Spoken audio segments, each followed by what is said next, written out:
Profesor Yoshide Kozai, asal Jepang, ahli geografi astronomi bumi. Profesor William, ahli ilmu astronomi dan antariksa asal Meksiko, Amerika Serikat.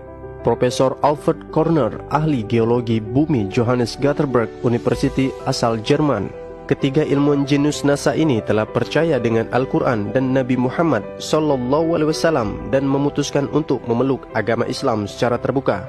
Bagaimana kisah selengkapnya? Mari simak video ini sampai selesai.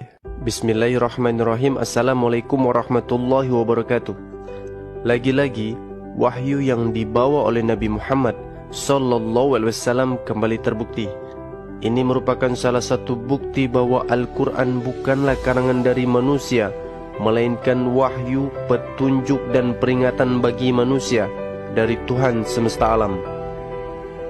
Al-Quran adalah kitab terupdate, terakhir dan terbaru sebagai penyempurna dan penutup kitab-kitab sebelumnya, yaitu Zabur, Taurat, Injil dan terakhir Al-Quran.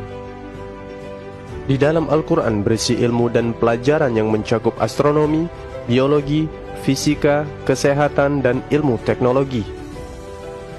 Kali ini kebenaran Al-Quran datang dari ilmu antariksa luar angkasa dan terbukti secara terperinci 100% benar secara ilmiah dan penelitian.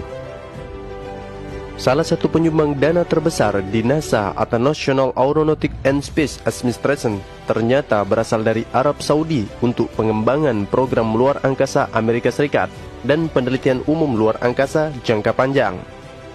Sebagai rasa terima kasih NASA kepada Arab Saudi atau umat muslim sebagai donatur pemberi dana terbesar pengembangan NASA, yaitu NASA mengikut sertakan Pangeran Sultan bin Salman, putra dari Raja Arab Saudi, Raja Salman bin Abdul Aziz As-Saud, untuk ikut terbang mengorbit bumi tepatnya pada tahun 1985 menggunakan pesawat ulang-aling Discovery milik NASA yang diterbangkan dari Kennedy Space Center, Florida, Amerika Serikat.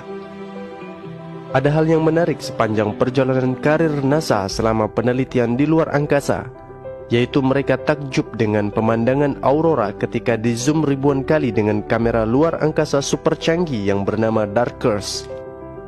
Dari penelitian dan pengamatan panjang tersebut, akhirnya ilmuwan NASA mendapat informasi dan kesimpulan bahwa bumi ini dahulunya menyatu dengan langit dan terpisah akibat adanya ledakan Big Bang atau supernova atau rosnova. Salah satu ilmuwan ahli NASA sekaligus kepala penelitian eksperimen planet yang bernama Korner mengatakan bahwa kehidupan manusia di planet diawali dengan turunnya air. Maka setiap planet yang dituruni air, maka akan ada kehidupan di dalamnya, ungkapnya. Maka dari itu NASA yang dipimpin ilmuwan bernama Korner berambisi meneliti dan menjelajah planet-planet untuk mencari tahu apakah di sana terdapat air, karena air adalah cikal bakal kehidupan, ungkapnya.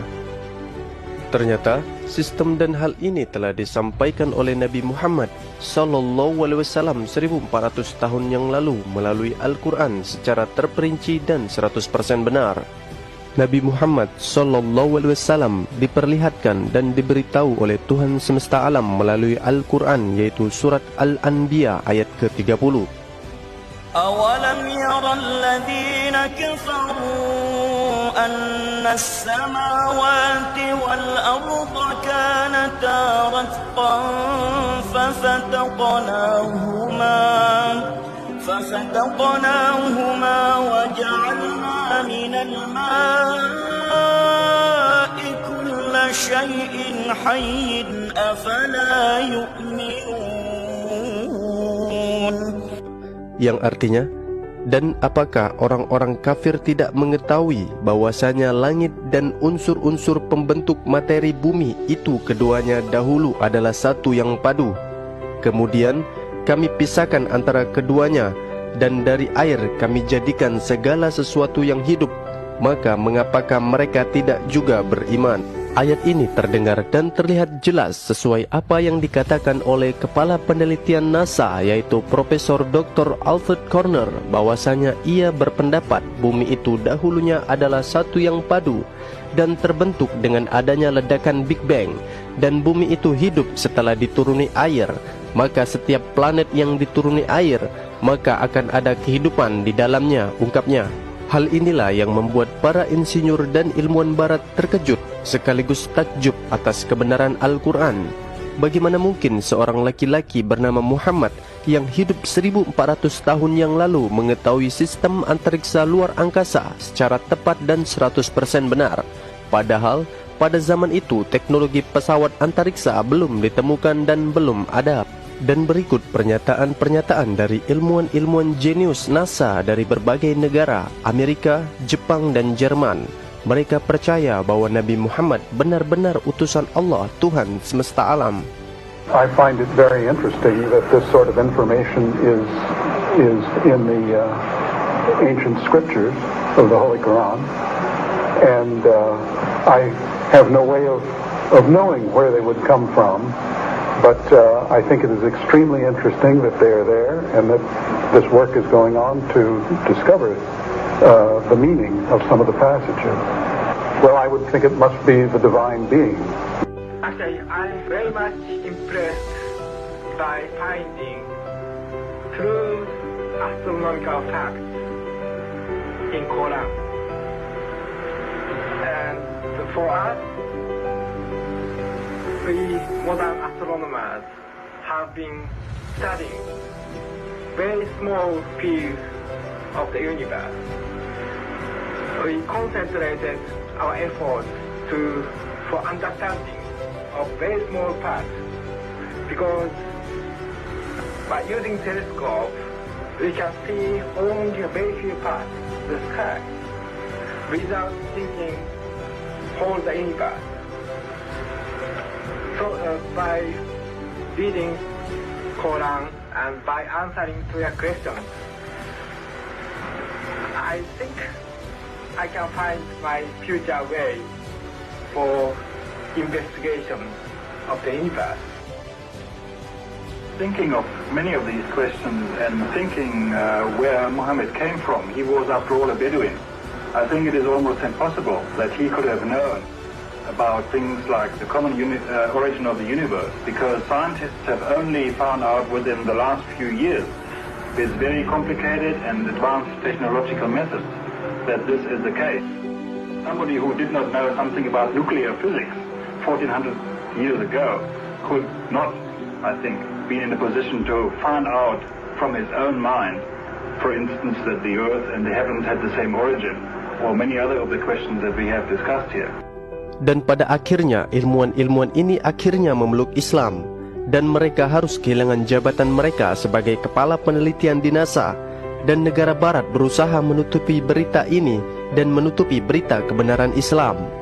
Bahkan seorang penulis filsuf dan sejarawan Inggris yang terkenal bernama Thomas Carlyle, ia menulis buku yang berjudul One Horse Hero Warsi and the Heroic in History yang ditunjukkan kepada negara barat. Betapa menakjubkan seorang manusia sendirian dapat mengubah suku-suku yang saling berperang dan kaum nomaden atau Baduy menjadi sebuah bangsa yang paling maju peradabannya hanya dalam waktu kurang dari 2 dekade. Kebohongan yang dipropagandakan kaum barat yang diselimutkan kepada orang ini atau Muhammad hanyalah mempermalukan diri kita sendiri, sosok jiwa yang besar, yang tenang, seorang yang mau tidak mau harus dijunjung tinggi. Dia diciptakan untuk menerangi dunia. Begitulah perintah Sang Pencipta dunia. Di antara aib terbesar hari ini ialah bahwa masih ada saja orang yang mengatakan bahwa Islam adalah agama bohong dan Muhammad adalah penipu.